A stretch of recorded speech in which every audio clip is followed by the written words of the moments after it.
పద్మిని ఛాయా సంజ్ఞా సమేత శ్రీ సూర్యనారాయణ స్వామివారి దేవస్థానం గొల్లల వామరాడు మనకి దేవాలయం ప్రతిష్ఠించి 124 సంవత్సరాలు దాటిందనమాట. మనకి వైష్ణవ సాంప్రదాయంలో ఏకైక సూర్యదేవాలయం భారతదేశంలో చూసుకున్నా సరే మనకి ఇది ఒకటే ఉంది. అంటే విష్ణు స్వరూపంగా ఆరాధింపబడే సూర్యదేవాలయం మనకి త్రిమూర్తి స్వరూపుడు దివాకరుడు. ప్రాతకాలే పరబ్రహ్మ, మాధ్యాహ్నే మహేశ్వర, సాయంకాలే సహా విష్ణు త్రిమూర్తించి దివాకర. అంటే ఉదయం బ్రహ్మస్వరూపంగాను, మాధ్యాహ్న శివస్వరూపంగాను, సాయంత్రం విష్ణు స్వరూపంగాను దర్శనమిస్తాడు సూర్యనారాయణ మన గగనమండలంలో.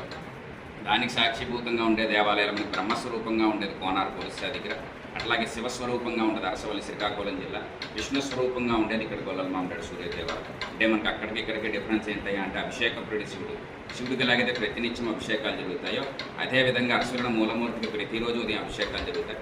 ఇక్కడ విష్ణుమూర్తి అలంకార ప్రియుడు కాబట్టి నిత్యం అలంకారంతో ఉంటారు అన్నమాట స్వామి.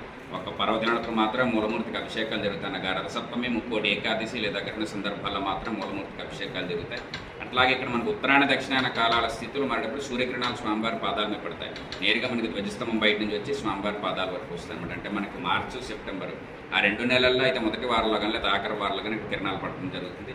అట్లాగే ఇక్కడ మనకి సంతానం కోసం ఎవరికైనా ఇబ్బందులు ఉంటే మనకి మాఘమాసంలో భీష్మ ఏకాదశి రోజున, అట్లాగే మాఘ పౌర్ణమి రోజున ఆ 2 రోజుల్లో ఉదయాన్నే వస్తే మనకు ప్రసాదం ఇవ్వడం జరుగుతుంది.